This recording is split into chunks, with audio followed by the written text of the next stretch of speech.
Bonjour à tous, bonjour à toutes. Bienvenue pour ce nouveau webinar des Jeudis du Management Florian Mentionne Institut. Bonjour Thierry, je vois que ça y est, ça démarre. Bonjour Stéphane. Bonjour à tous, bonjour à toutes. Bienvenue sur ce nouveau webinar. Alors, est-ce que vous nous entendez bien? Est-ce que vous nous voyez bien? Dites-nous-le en nous faisant un petit signe dans les chats. Oui, parfait. Bonjour à tous. N'hésitez pas à super son et images, Jean-Claude. Merci. Merci à tous de votre présence une nouvelle fois fidèles et nombreux, comme d'habitude, à nos webinars du Florian Mentionne Institut. Aujourd'hui, on va parler du manager face à la liberté et la responsabilité. Ça m'est venu pendant le confinement, je dois le dire. Beaucoup de managers et de collaborateurs se sont posés des questions sur la liberté et la responsabilité pendant cette période de télétravail. Et je suis tombé sur cette phrase de Victor Hugo qui dit « Tout ce qui augmente la liberté augmente la responsabilité ». Et donc, on va philosopher ensemble, à voir ensemble dans quelle mesure la liberté augmente la responsabilité, dans quelle mesure il faut laisser de la liberté aux collaborateurs, dans quelle mesure un manager va gagner dans la responsabilité et au final au service de la performance de l'entreprise. Ça va dans le sens de notre livre, le Management Epifit, qui est en haut ici sur notre slide, ou comment faire grandir ses collaborateurs. Effectivement, on parle, nous, beaucoup de liberté, de responsabilité, ce genre de choses. Avant de parler de tout ça, on va rapidement revenir sur les prochains webinars. Donc, le prochain webinar, c'est jeudi prochain, jeudi 2 juillet, piloter votre carrière. Et oui, c'est important. Pareil, pendant le confinement et encore aujourd'hui, on a beaucoup de personnes qui nous disent qu'elles ont beaucoup réfléchi pendant cette période. Et donc, on a des hausses de candidatures de 20 à 50% de candidatures en plus sur nos offres d'emploi, ce qui est assez record. On pensait qu'à la fin du confinement, ça allait vraiment drastiquement baisser et pas du tout. La tendance est toujours haussière.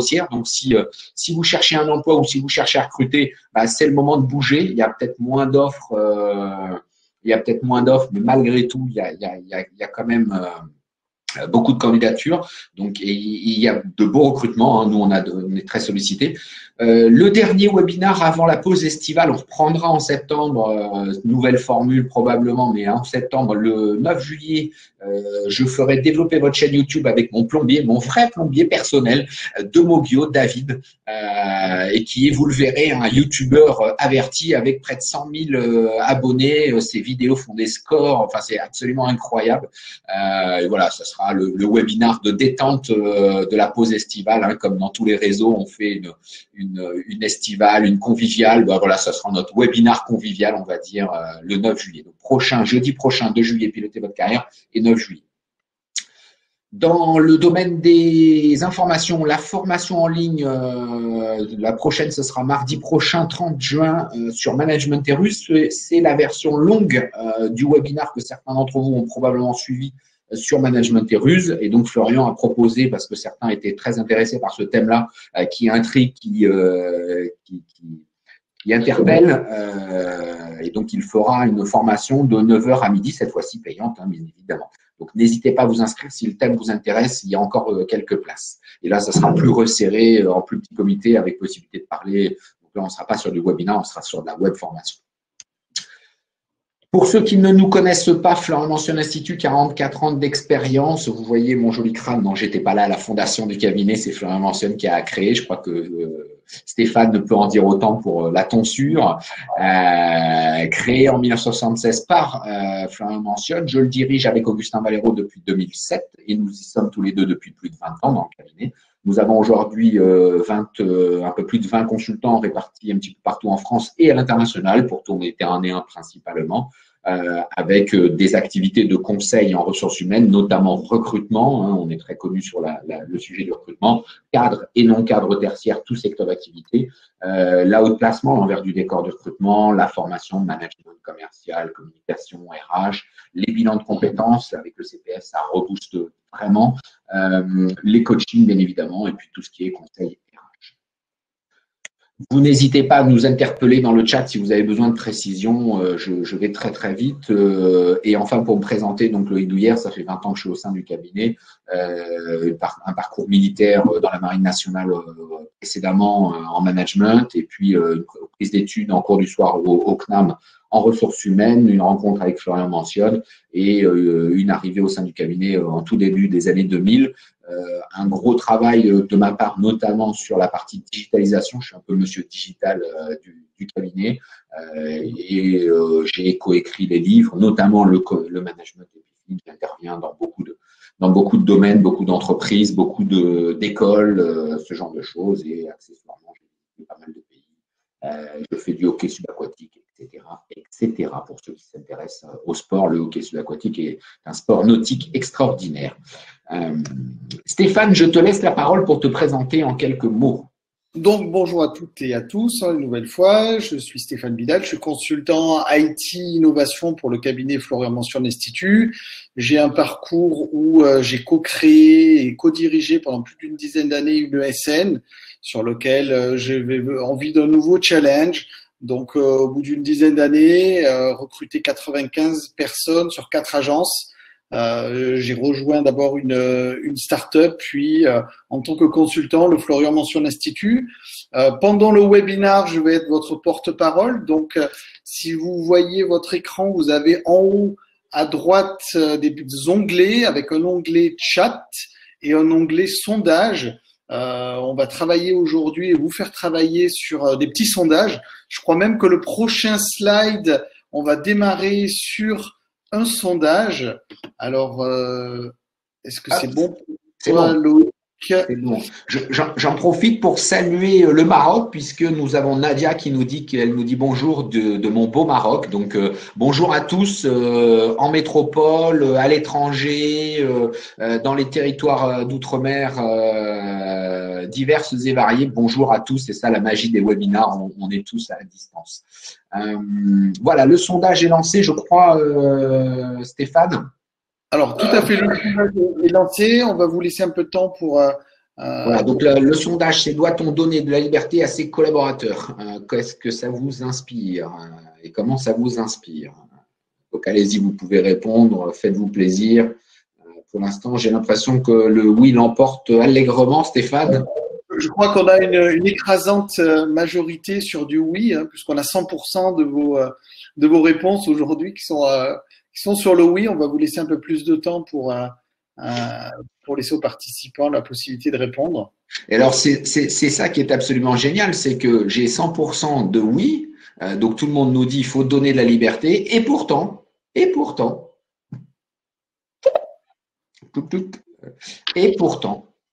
les entreprises le vivent comme un risque. Laisser de la liberté aux collaborateurs, les entreprises le livrent. Voilà, exactement. Nadège qui dit oui, mais liberté surveillée. Même conditionnelle. Les entreprises trouvent que laisser de la liberté aux collaborateurs, c'est très compliqué. C'est très compliqué parce que il y a ont tendance à appliquer mécaniquement des procédures et donc elles ont du mal à laisser de la liberté en dehors de ces procédures. On a le sentiment que dans l'entreprise, il faut suivre les process. La preuve, les normes ISO, etc., nous font rentrer dans le process. Et c'est vrai qu'on a rentré les gens dans des process qui font que les gens, ils osent plus sortir du cadre et toute la structure ne sait plus sortir du cadre de ces choses-là. J'en veux pour preuve dans des industries bien précises, par exemple dans les McDo, etc. Quand il y a le moindre bug, etc., ils savent pas faire. Le collaborateur sait plus faire et le manager sait plus traiter. Donc c'est une vraie difficulté. Le deuxième point, c'est du coup ça entraîne peu ou pas de prise d'initiative. Effectivement, ça enferme le collaborateur et les entreprises sont plutôt à la fois paradoxal parce qu'ils voudraient des collaborateurs, en tout cas les managers voudraient des collaborateurs qui prennent l'initiative, mais l'entreprise elle a du mal parce qu'elle s'est enfermée dans ses procédures et la prise d'initiative la fait sortir un peu de ça. Le manque de remise en cause de l'existant, on continue à faire comme c'était avant, pourquoi changer? On a toujours fait comme ça. Et donc la liberté c'est un peu ça, perte de sens de sa valeur ajoutée. Et oui, effectivement, il y a un vrai problème sur la valeur ajoutée des collaborateurs sur le sujet. Je ne parle même pas du désengagement de son rôle. là, c'est catastrophique. Hein. Quand on n'a plus de liberté, on se demande à quoi bon, pourquoi faire. Et effectivement, la perception d'un manque de confiance, on va y revenir sur le manque de confiance. Résultat du sondage, 100% de oui, Stéphane. 100% de oui, il n'y a même pas, personne n'a dit non. J'essaierai de tenir le timing, donc soyez indulgents, effectivement, on ne va pas être capable de tout voir. Je vais essayer de tenir un timing d'une grosse demi-heure, 3/4 d'heure max pour vous laisser la parole. J'ai l'impression que ça réagit beaucoup, Stéphane. Tu as peut-être des réactions? Alors, on a des réactions qui vont un petit peu toujours dans le même sens. On a Eric qui nous dit fédérer autour du projet d'entreprise est plus efficace que la coercition.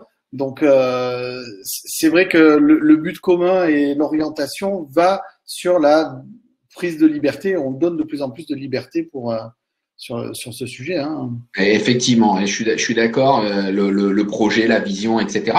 Mais c'est ça qui est assez amusant, c'est paradoxal, c'est que l'entreprise sait qu'il faudrait donner de la liberté aux collaborateurs. Certaines l'ont bien vécu dans le confinement, d'autres pas. Moi, j'ai des cas, j'ai des histoires incroyables pendant le confinement de collaborateurs à qui on a dit tout et son contraire, à qui on a dit tu fais plus rien du jour au lendemain, on les a stoppés net.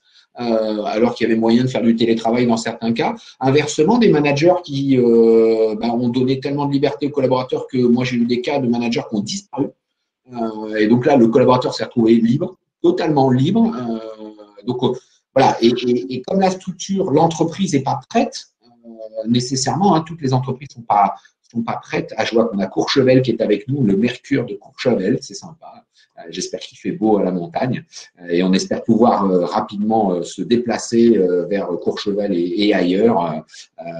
Mais effectivement, on a un certain nombre de structures qui n'étaient pas prêtes du tout et ce confinement a bien montré les limites managériales, les limites de structuration des entreprises sur la notion de la liberté et donc de la responsabilisation. Deuxième sondage, Stéphane, on va voir un petit peu comment ça réagit. La liberté managériale augmente-t-elle la responsabilité des collaborateurs? En gros, j'explique, quand le manager est plus libre, est-ce que ça augmente la responsabilité des collaborateurs et quand le manager donne de la liberté, est-ce que ça augmente la responsabilité? Tout à l'heure, doit-on donner la responsabilité? Cette fois-ci, est-ce que ça augmente, d'après vous, la responsabilité? Le sondage est parti. Alors, on attend. J'attends. Ça commence à répondre tranquillement.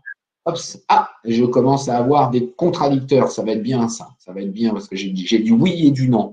Alors, ce que je vous invite à faire, pour ceux qui vont être dans le non, c'est de nous faire un petit commentaire dans le chat pour qu'on voit un peu votre retour. Moi, ça m'intéresse bien évidemment.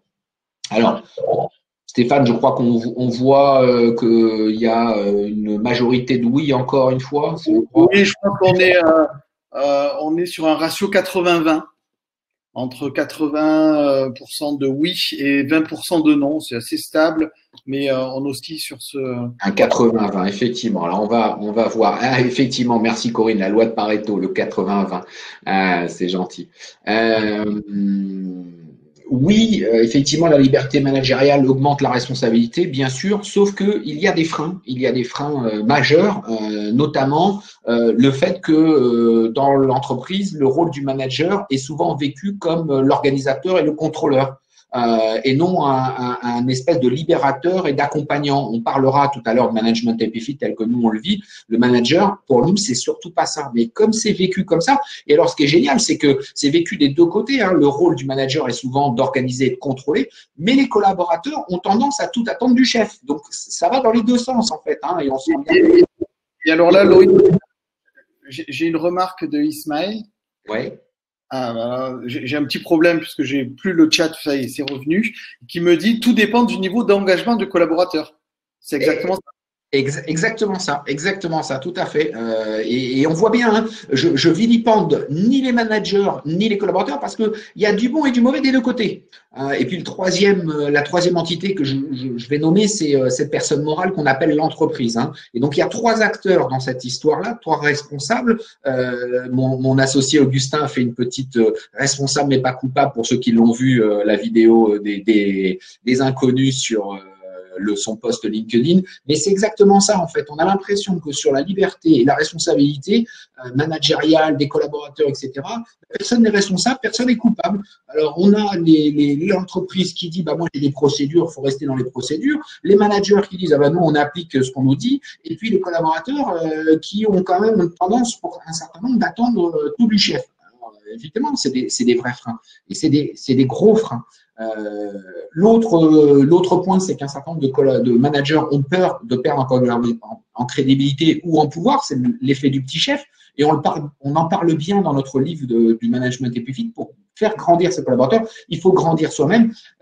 Ça vient notamment d'une étude sociologique des années 50 par un certain monsieur Parkinson qui n'a rien à voir avec la maladie de Parkinson. Ce monsieur a créé la loi de Parkinson et ces lois sont des lois sociologiques qui veulent que plus l'entreprise est grosse, plus la structure est grosse, plus il y a cette notion de petit chef. Et donc, plus on recrute des incompétents et plus on s'occupe de choses futiles. Et donc, les chefs ont qu'une trouille, c'est de recruter des bons en dessous. Et alors qu'on le sait tous et on est tous d'accord, si on faisait encore une fois un sondage, on en fera un autre, mais pas celui-là, mais si on faisait encore un sondage, on est tous d'accord en tant que manager qu'il faut recruter des meilleurs que soi en dessous pour qu'ils montent et pas avoir peur qu'ils vous dépassent. Au contraire, l'élève doit dépasser le maître. Tout le monde est d'accord avec ça, mais peu l'appliquent vraiment dans les entreprises. Alors parce qu'il y a des freins de l'entreprise, des managers, des collaborateurs eux-mêmes. Parce qu'on le voit bien, les organisations laissent peu de marge de manœuvre. On l'a dit avec ces cadres, ces normes. Notre ami Macron, président, l'a dit, a été très surpris lui-même de voir toute l'inventivité, l'innovation, la réactivité des entreprises dans cette prise lorsqu'on leur a libéré sur le sujet des normes. Et donc, c'est pareil, si on libère les collaborateurs, vous allez voir qu'ils vont être capables de faire des choses extraordinaires. Mais comme on nous enferme, les collaborateurs, les managers, la structure, dans des choses très normatives, très processisées, et qu'on a du mal à se dire, oui, mais c'est quoi la limite, on ne responsabilise pas. Et donc, c'est compliqué. Les processus décisionnels, alors là, n'en parlons pas, qui font que toute initiative doit faire l'objet d'une validation. Les 50 étages, c'est l'histoire du parapluie, plus personne ne veut prendre de responsabilité. Et ça, ce qui est génial, c'est vous avez tous vécu le mail en envoi à la terre entière. Copie à tout le monde.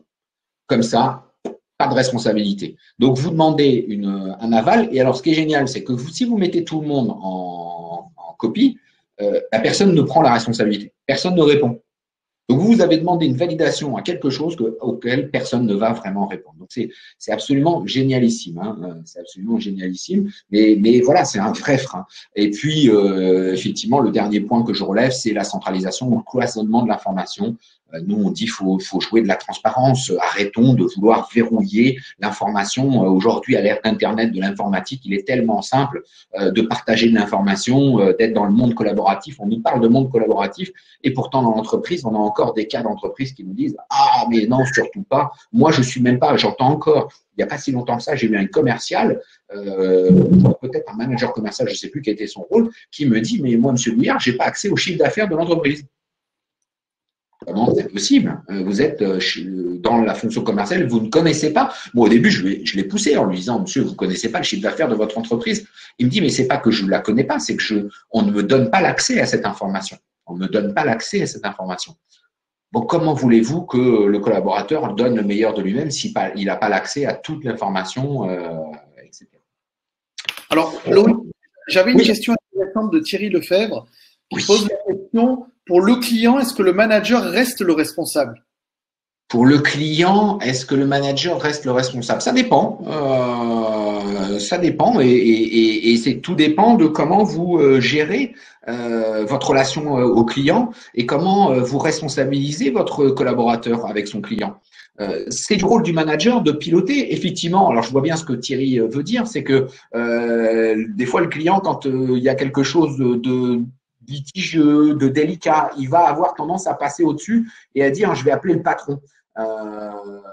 Mais c'est du rôle du manager d'avoir fait réagir son client de cette manière-là. Si le collaborateur est libre, a suffisamment de marge de manœuvre et est suffisamment responsabilisé, il va être capable de piloter sa relation client. Et donc, le client il va revenir vers son collaborateur et pas vers le manager. Donc, Oui, Thierry, j'entends ce que tu veux dire, mais je pense que c'est du rôle du management et de l'entreprise de faire comprendre au client dès le départ que le manager, il est là aussi à disposition du client, mais le collaborateur, il est tout à fait capable de. Il est tout à fait capable de.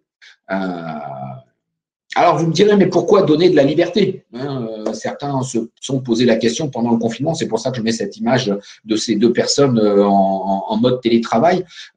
Parce que en mode télétravail, il a fallu laisser de la liberté un peu de manière directe. Certaines entreprises s'en sont très bien sorties et certains collaborateurs ont largement apprécié cette bouffée d'air de liberté. Et puis d'autres entreprises ont complètement cadenassé, ont mis les collaborateurs en chômage partiel, au chômage complet, en disant non, non, vous faites plus rien, vous bougez plus, vous touchez plus l'ordinateur, la sécurité informatique. Enfin, on trouve toutes les bonnes raisons de ne pas laisser de la liberté aux collaborateurs. Pourtant, cette liberté va donner quoi? De l'engagement.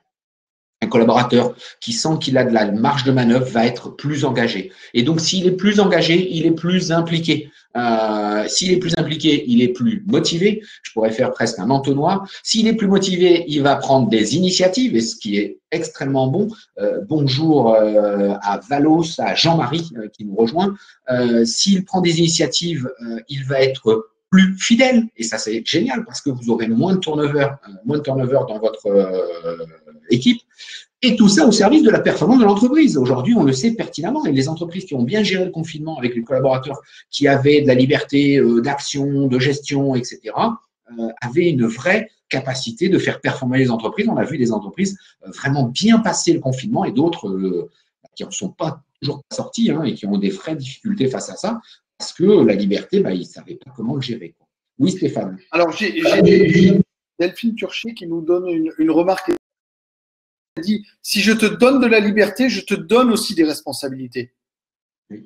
Oui, bien sûr, mais c'est la phrase de Victor Hugo du début. Tout ce qui augmente la liberté augmente la responsabilité. On est bien d'accord, mais je suis d'accord avec Delphine. Il faut que ça vienne de l'entreprise en elle-même, l'entité entreprise, pour qu'elle en soit convaincue, que la liberté est une bonne chose. C'est une bonne chose parce que on a eu tendance dans le management à traiter les gens comme des enfants. Et on est face à des adultes, ils sont responsables, ils vont voter, etc. On peut avoir un avis sur les personnes diverses et variées, mais il n'en demeure pas moins qu'elles sont tout à fait capables. Et vous verrez que c'est absolument génial quand on voit les entreprises qui vont dans cette voie-là, elles sont bluffées. Et pendant le confinement, on l'a bien vu. Nous, on a sorti une étude sur le télétravail. Mon associé Augustin Valero a fait une étude sur le télétravail. Les entreprises qui ont laissé de la liberté ont eu plus de responsabilités, ont mieux géré la crise, ont mieux avancé, ce genre de choses. Alors, je vais rebondir sur une notion, parce que je vois que Corinne nous interpelle sur les entreprises libérées. Alors, autant que j'aime la liberté entrepreneuriale, j'aime la liberté des collaborateurs, autant je suis moins fan de la libération des entreprises. Je reste très prudent sur la libération, ce qui est encore un chemin beaucoup plus long que libérer ses collaborateurs. Laisser de la liberté à ses collaborateurs, c'est pas les libérer. Je veux faire une différence, un distinguo. Laisser de la liberté, c'est laisser de la marge de manœuvre, les laisser prendre de l'initiative. Libérer des collaborateurs, ça voudrait dire que ils font un peu ce qu'ils veulent à leur manière, c'est eux qui définissent leurs objectifs. Bon, restons très prudents avant d'arriver à ce step-là. Il va falloir aller loin. Et déjà, laissons de la marge de manœuvre à nos collaborateurs, donc laissons-leur de la liberté. Un nouveau petit sondage, tiens, puisque la liberté, effectivement, pose la question, et je n'ai pas vu trop le mot confiance, mais peut-être au début, je l'ai vu. Un nouveau sondage sur doit-on faire confiance a priori ou a posteriori, chers amis. Allez, le sondage, c'est à vous. Il y a déjà quelques réponses. Alors, pendant qu'on attend toutes les réponses, j'avais une phrase intéressante d'Eric Chilby. Oui, pardon. Il me dit la liberté des collaborateurs est source d'innovation. Évidemment, on le voit systématiquement. Toutes les structures qui libèrent, qui laissent de la liberté aux collaborateurs, ça leur permet de prendre l'initiative et donc d'arriver avec des idées. C'est vrai qu'il n'y a rien de plus castrateur en termes d'innovation et en termes managérial que de rentrer les gens dans des cases. Et il faut surtout sortir de ça. Hein, il faut surtout sortir de ça. Voilà pourquoi un certain nombre d'entreprises laissent, sur le temps de travail, laissent des temps de liberté sur d'autres activités. Sur d'autres activités, parce que ça permet de sortir vraiment du cadre. Et donc, vous allez voir que les collaborateurs apportent plein d'idées, plein d'innovations, plein d'idéations, plein de créations. Donc, oui, bien sûr, liberté égale innovation en général, et ça, le lien cause à effet se fait tout de suite. Oser la confiance, bien sûr, Claude. On est complètement d'accord. Alors, que dit le sondage, Stéphane? À une large majorité, puisqu'on est à peu près à 95% de réponses a priori. Oui, a priori. Hein. A priori, ça veut dire de la confiance avant, en amont. Et ça va même, je vais vous dire, je vais en étonner certains, la confiance a priori, ça va même dans le recrutement. Ça veut dire qu'il faut que vous fassiez confiance à l'autre sans même le connaître. Et ça, c'est extrêmement dur. Hein. Ça demande beaucoup d'humilité, beaucoup de confiance en soi-même, en sa personnalité, en qui on est, bien se connaître pour arriver à ça. Malheureusement, un certain nombre d'entreprises sont dans la confiance a posteriori, c'est-à-dire, et je prends l'exemple, nous qui faisons du recrutement, c'est très vite vu.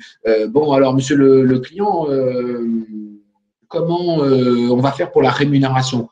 Ah ben, on va d'abord le payer pas cher et puis on l'augmentera au bout d'un certain temps, quand il aura fait ses preuves. Hein, Stéphane, je pense que tu as ce genre de choses en matière de recrutement, quand il aura fait ses preuves. Ben voilà, ça c'est catastrophique parce qu'en fait, on commence la relation avec les collaborateurs d'entrée de jeu et patatras, vous lui faites de la confiance a posteriori. Donc, vous dites à un collaborateur, donne le meilleur de toi-même, mais je ne te fais pas confiance. C'est parler à Tout à fait ça. Delphine Turchi nous dit: je gagne du temps à faire confiance a priori, sinon je risque de brider les meilleurs profils. Exactement, exactement. On est complètement là-dedans. Hop, j'essaye de passer sur ma petite slide. Elle ne veut pas passer. Pourquoi elle ne veut pas passer? Je ne sais pas. Si, elle vient passer. Donc, effectivement, dans notre livre sur le management Epifit, ah non, il faut revenir de l'autre côté, Stéphane. C'est toi qui as bougé? Ah! Aïe, aïe, aïe. Stop, stop.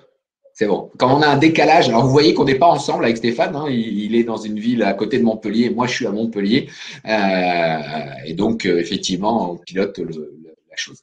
Pardon pour tout ça. Le manager Epifit fait confiance a priori. Dans notre livre, le manager Epifit, il doit croire en l'être humain, ça doit commencer par ça. Croire en l'autre, aimer l'autre même, j'oserais dire. Si vous n'aimez pas les gens, ne soyez pas manager, s'il vous plaît. Ça ne sert à rien de vous obstiner. Et c'est vrai qu'on a une tendance ascendante en matière de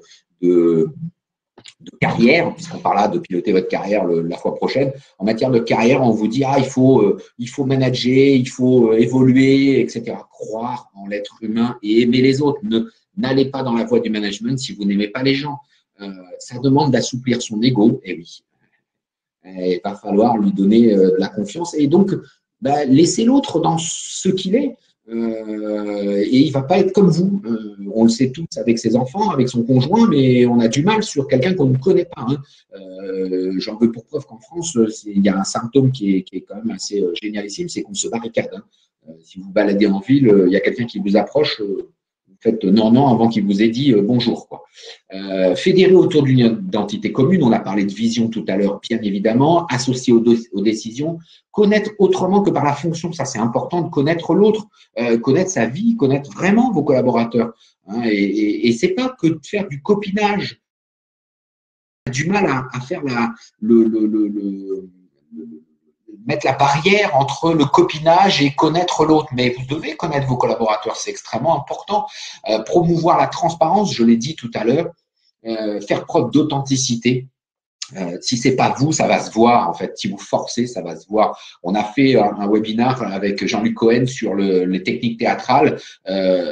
Ça ferait du bien à certains managers de faire des techniques théâtrales. Je vends Jean-Luc, je sais pas s'il est avec nous aujourd'hui, mais je vends Jean-Luc sur le travail de l'authenticité. Renouer avec la proximité, c'est connaître l'autre. Hein, pas hésiter à être proche de l'autre en fait. Ça veut pas dire d'être copain. On n'est pas forcément amis avec tous ses collaborateurs. Libérer l'expression dans la confiance a priori, oui, il faut laisser l'autre parler, laissez-le s'exprimer tel qu'il est. Ne le bridez pas, ne ne le verrouillez pas, laissez les gens s'exprimer. Et vous verrez que au début, il va dire des choses un peu légères, et puis plus ça va aller, plus il va vous parler, vous donner des vrais indicateurs, des vraies idées qui vont vous faire progresser et faire progresser son poste, vous en tant que manager, l'entreprise, etc. Et puis le dernier point, pour qu'il y ait de la confiance a priori, il faut respecter ses engagements. Donc ne donnez pas de promesses si vous ne pouvez pas les tenir. Donc faites très attention avec ce sujet-là. Parce que la confiance, sans confiance, pas de motivation, sans motivation, pas d'étoile. Là, je reprends notre notion de confiance et de nos amis footballeurs, équipe de France. On a 2 étoiles super sur le maillot, sauf qu'en 2010, on a failli pas en avoir du tout parce qu'eux, ils sont pas descendus du bus. Et pourquoi? Parce qu'on a une petite formule, nous, qui veut P égale CM3. Vous voyez la référence à notre ami Einstein. P, c'est la performance d'un collaborateur.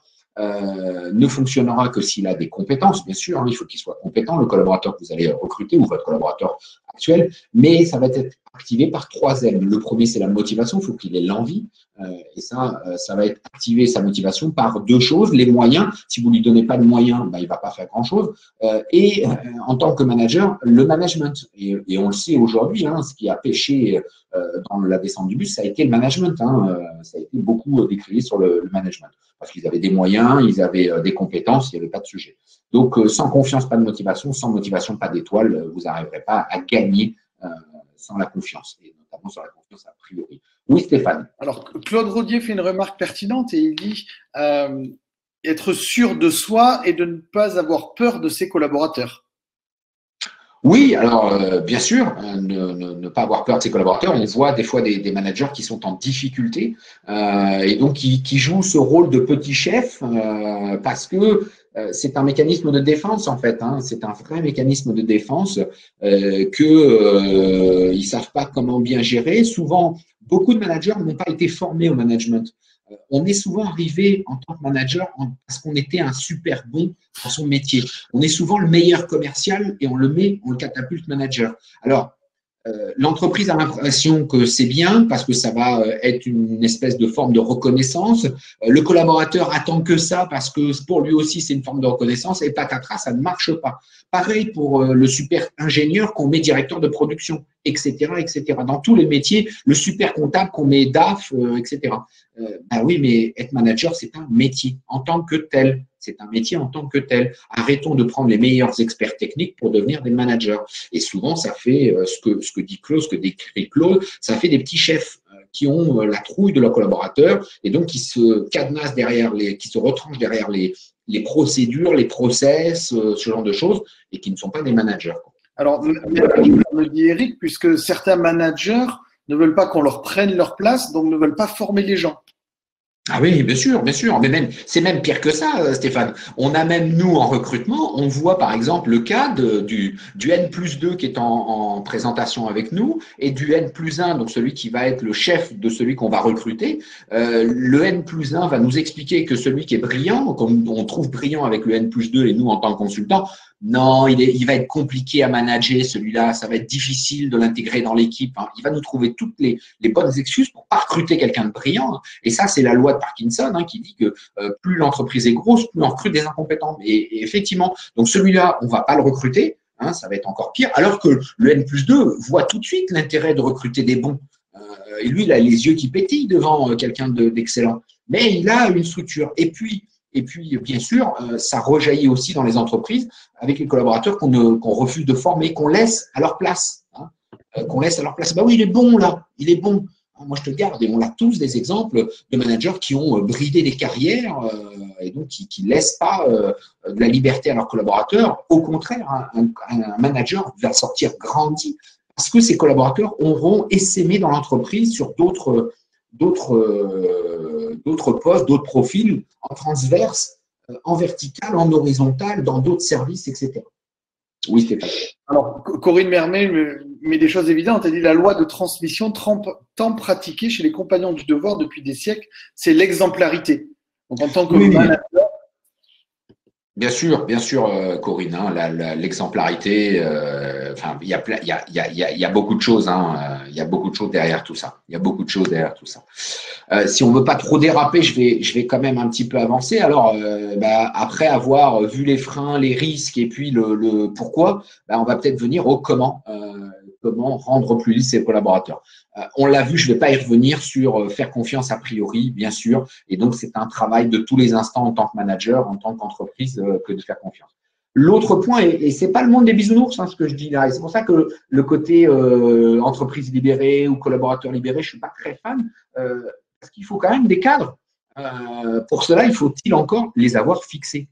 Il faut fixer clairement le cadre. Les objectifs doivent être clairs, les règles doivent être claires, les moyens doivent être clairs, etc., etc.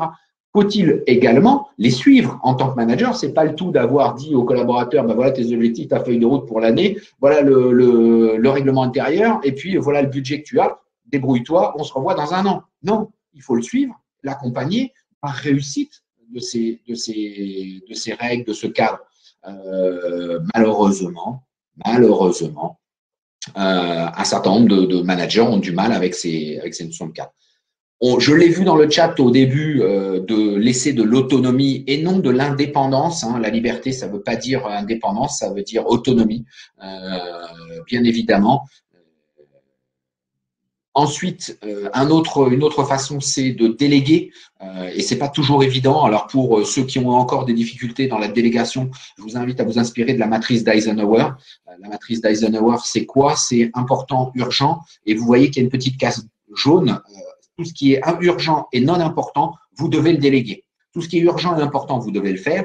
Tout ce qui est non urgent mais important, vous devez le planifier. Et tout ce qui est, et là, je vais faire plaisir à un certain nombre, certains, ça va être très difficile de faire ça, mais quand on a compris ça, vous allez voir que vous allez vous-même bien avancer. Tout ce qui est non urgent et non important, vous le mettez à la poubelle. À la poubelle. Voilà, donc vous retenez que vous devez faire ce qui est urgent et important et vous devez déléguer tout ce qui est urgent mais non important. Commencez par là, vous allez voir que vous allez faire grandir vos collaborateurs, grandir vous-même et libérer vos collaborateurs, leur donner de l'espace, hein, leur donner vraiment de l'espace.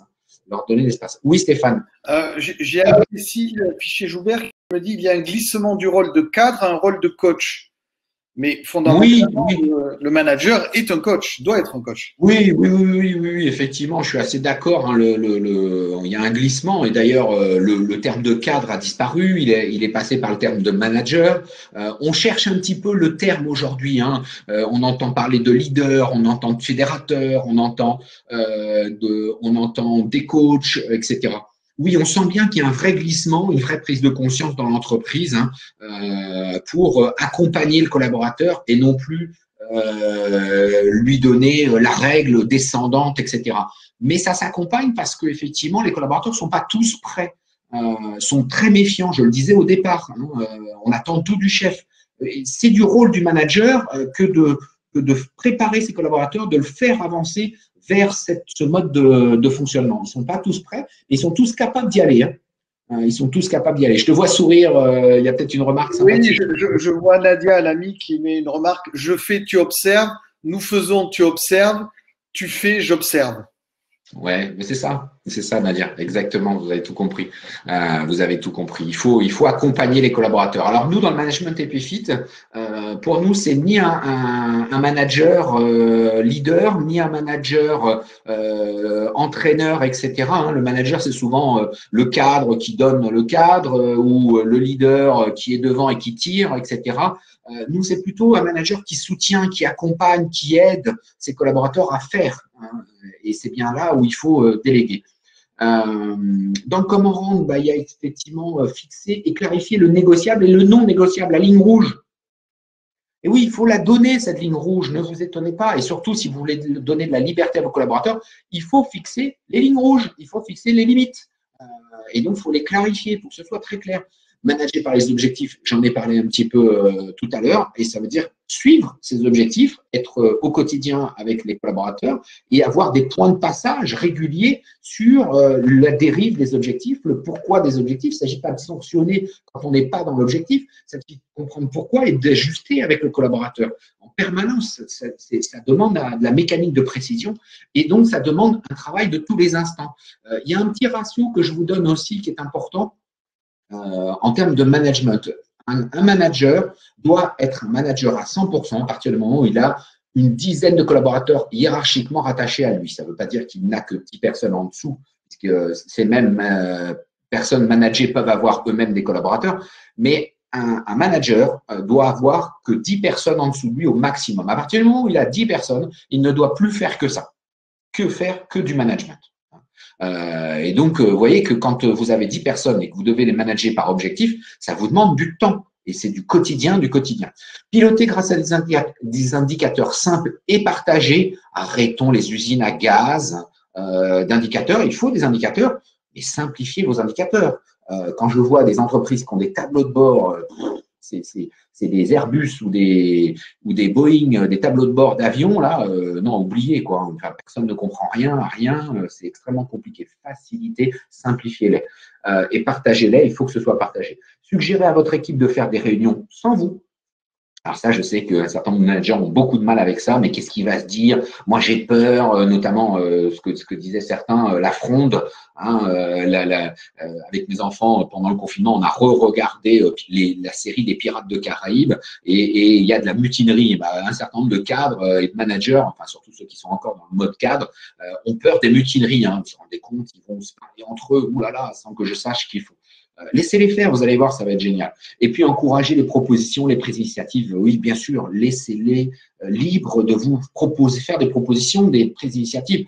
Et pour ça, ça doit avancer. Je vois que certains doivent déjà nous quitter, Delphine, à une prochaine. Vous aurez tous bien sûr, le replay et le support à l'issue. Du coup, le manager, il doit faire quoi? Il doit être un manager, je l'ai déjà répété, je le répète encore, le manager doit être un manager et qu'un manager. On ne peut pas être manager et chef des ventes et commercial et financier et responsable des tableaux de bord et. Non, on est manager. Et il doit être ouvert aux autres, on en a bien parlé, bien évidemment. Il doit accepter de ne pas tout contrôler. Vous ne devez pas tout contrôler. Ce n'est pas possible humainement. Parce que pour votre santé mentale et physique, ça ne va pas le faire. Et plus vos équipes vont grandir et moins vous pourrez contrôler. Et parce que vous ne donnerez pas de liberté si vous contrôlez tout. Moi, j'ai déjà vu une entreprise dans laquelle le dirigeant, une boîte de 50 collaborateurs, le dirigeant recevait les mails de tous les collaborateurs en copie. En copie cachée. Hein. En plus, quand vous écriviez à n'importe qui dans l'entreprise, vous, en tant qu'envoyeur, je ne sais plus comment on dit, bref, celui qui envoie le mail, vous ne saviez pas que le patron lisait tous les mails. Quoi. En tout cas, il était capable de pouvoir les lire, recevoir dans son truc. C'est une folie, on devient fou avec ce genre de choses. Accepter que tout ne soit pas fait comme on le ferait soi-même, oui, pour déléguer. Et oui, ça ne sera pas comme vous. Notamment, je pointe du doigt les perfectionnistes. Hein, le mieux est l'ennemi du bien. Tout le monde le sait. Le perfectionnisme n'est pas chassé. Il n'est pas chassé en termes de management. Hein. Ils le feront différemment, mais ils le feront du moment où l'objectif est atteint, peu importe le chemin. Peu importe le chemin, c'est pas grave. C'est pas grave. Accepter les erreurs des collaborateurs et travailler avec eux si ça se reproduit. Attention aux fautes, à la différence entre faute et erreur. Mais il faut travailler avec eux. L'erreur est permise. L'erreur est permise. On est dans un monde de l'entreprise où l'erreur, on a l'impression que ce n'est pas permis. Et donc, les collaborateurs s'interdisent de faire des fautes, de faire des erreurs. Résultat, ils n'osent plus faire quoi que ce soit. C'est le meilleur moyen de brider la prise d'initiative, c'est d'interdire l'erreur dans l'entreprise et savoir partager avec ses équipes ses propres faiblesses. Oui, quand on reconnaître ses propres erreurs devant son équipe, certes, ça peut être une faiblesse, mais c'est pas grave. On est des êtres humains, bon sang. Montrez à l'autre que vous n'êtes pas un robot en tant que manager. Et vous allez voir que ça va mieux se passer. Ça va mieux se passer avec vos collaborateurs. Ayons une relation humaine. Hein, je l'ai lu tout à l'heure, humanisme, humaine, ce genre de choses. Les postures managériales favorisant la responsabilisation, et donc ça, on le retrouve effectivement dans notre livre. Vous voyez, j'aime bien ce dessin du manager qui porte le pont pour ses collaborateurs, puisque c'est les collaborateurs qui doivent faire, hein, ils doivent passer d'un pont à l'autre, c'est pas vous de faire le travail. Donc, l'équité, la reconnaissance, l'exemplarité, la transparence, la confiance a priori, les règles du jeu à créer et à respecter, la disponibilité, la réactivité, le mode épiphyte, c'est vouloir faire grandir ses collaborateurs et l'enthousiasme parce que ça fait du bien. On est toujours plus, on a toujours tendance à vouloir suivre quelqu'un d'enthousiaste, quelqu'un qui fait la gueule, un manager qui a son bureau fermé en permanence, etc. Hein, évidemment. C'est pas le monde des bisounours non plus, hein, l'ultra joie, je suis pas fan de ça, mais avoir quelqu'un qui soit positif et enthousiaste, ça fait toujours du bien.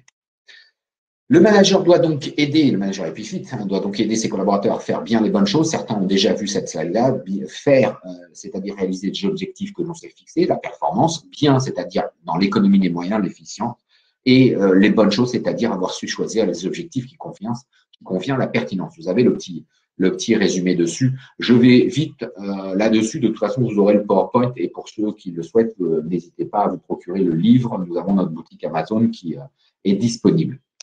Et puis, je vous laisserai. Pour terminer, quelques bonnes pratiques. Certains connaissent ça parce que certains ont déjà suivi les formations ou nos webinars. 3 bonnes pratiques pour donner de la liberté et responsabiliser vos collaborateurs. Avoir rendu service à votre équipe au quotidien, avoir rendu service. 1. Féliciter au moins une personne avec un feedback positif et aider à résoudre un problème important pour mon équipe. Voilà votre bilan de chaque jour en tant que manager. Et vous allez voir qu'en faisant ça, vous allez leur donner de la liberté et vous allez les responsabiliser. Et tout ça au service de la performance de l'entreprise. Oui, Stéphane.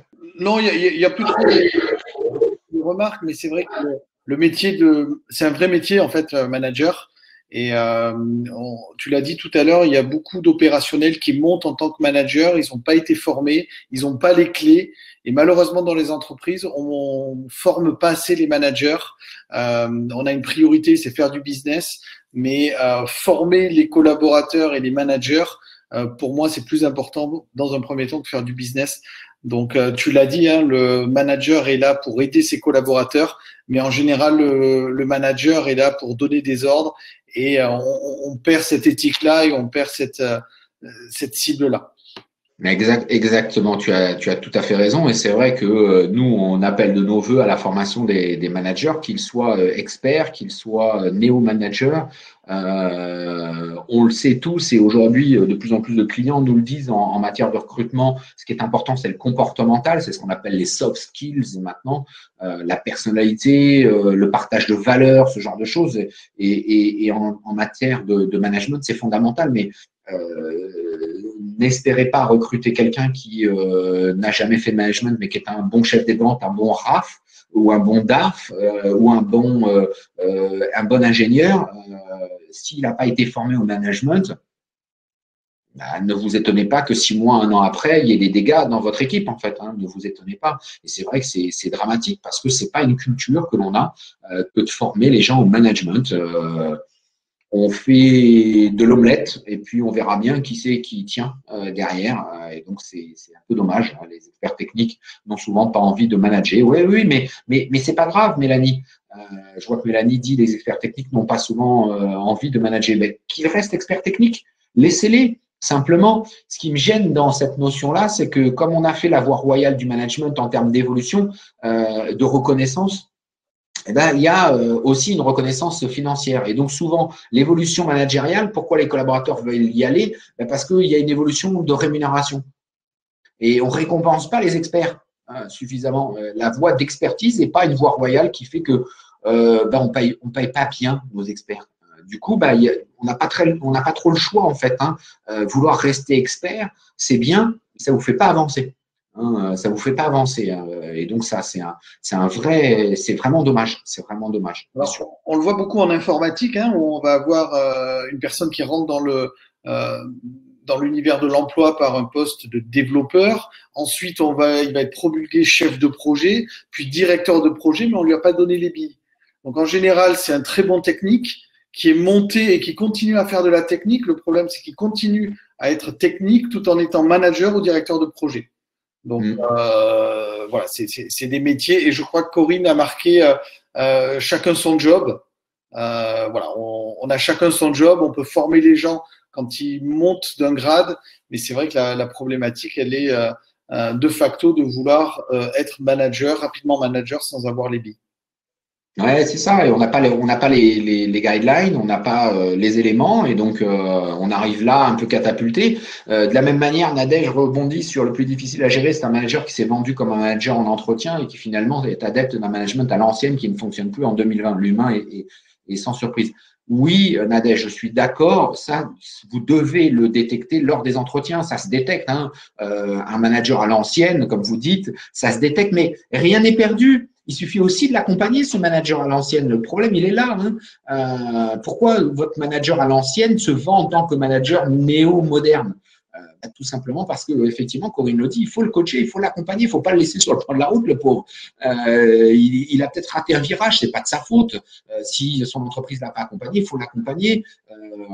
Donc voilà. Et lors des entretiens de recrutement, avec des questions bien senties, bien structurées, non inductives. Souvent, le problème, c'est que si vous posez la question, alors votre manager, il est comment? Votre management, il est comment? Oh ben moi, je suis participatif, l'humain first. Hein.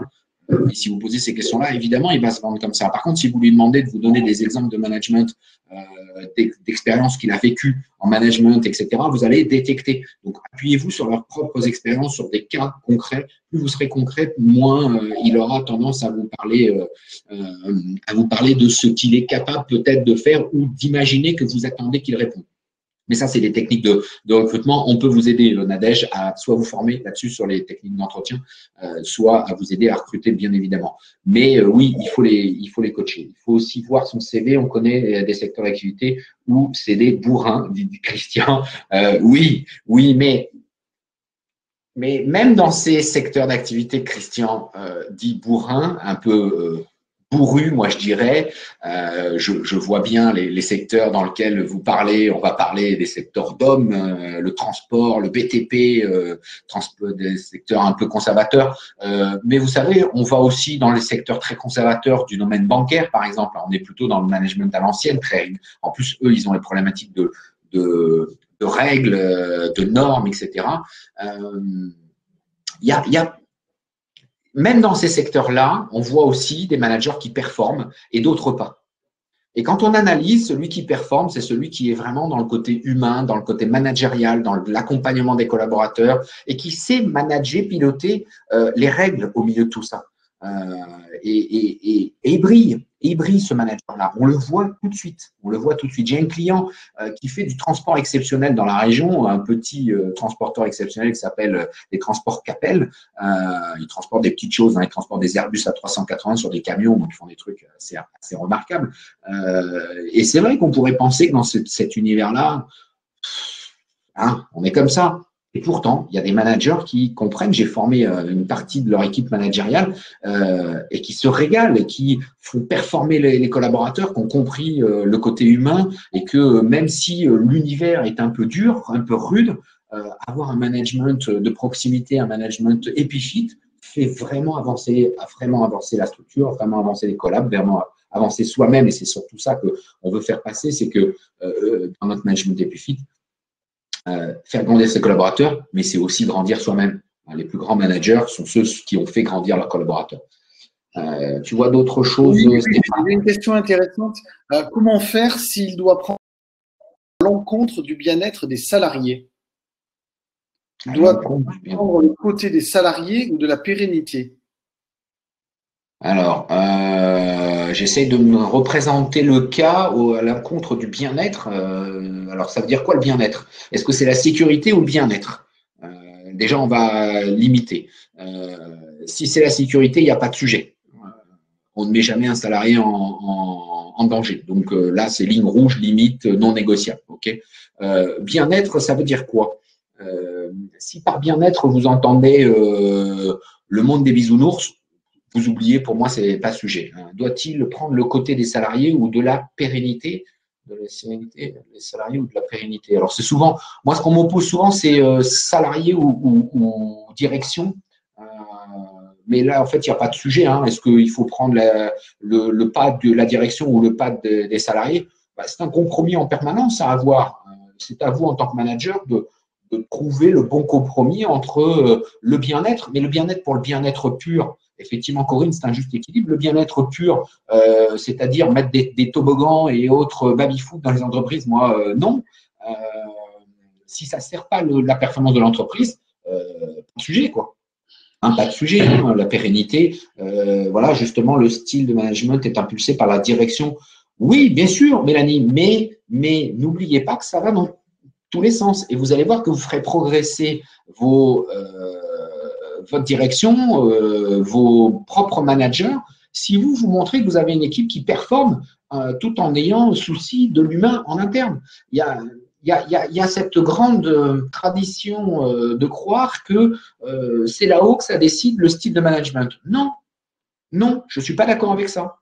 Moi, je pense que les managers doivent aussi montrer l'exemple, les collaborateurs doivent montrer l'exemple et en montrant que l'on peut avoir un autre mode de fonctionnement dans l'entreprise et qu'on performe, l'entreprise va bouger, va se poser des questions, et va remettre en cause. Bien sûr, bien sûr. Je regarde aussi. On parle d'un nouveau métier, hein, le Chief Happiness Manager. Qu'en est-il? Comment on fait pour vivre sans? C'est toujours la question. Ouais, alors bon, voilà, vous avez entendu, moi je suis pas très fan des wouhou et autres choses de cet acabit. C'est pas le monde des bisounours, le bien-être du salarié, oui, mais au service de la performance de l'entreprise. Donc remettons les choses dans l'ordre. On n'est pas là juste pour faire plaisir, faire des massages et ce genre de choses. Hein. Si les cyclistes les cyclistes professionnels ont des masseurs, c'est que pour leur mode de fonctionnement, c'est indispensable. Est-ce que tous mes collaborateurs ont besoin d'un massage quotidien pour être performants? Moi, pour l'instant, je n'ai pas vu d'études qui me le montraient. Hein. Je n'ai pas vu d'études qui me le montraient. Donc, je ne suis pas fan. D'ailleurs, la mode du show, hein, du Chief Happiness Officer a disparu un petit peu. On revient à des choses un peu plus pragmatiques. On revient à des choses un peu plus pragmatiques.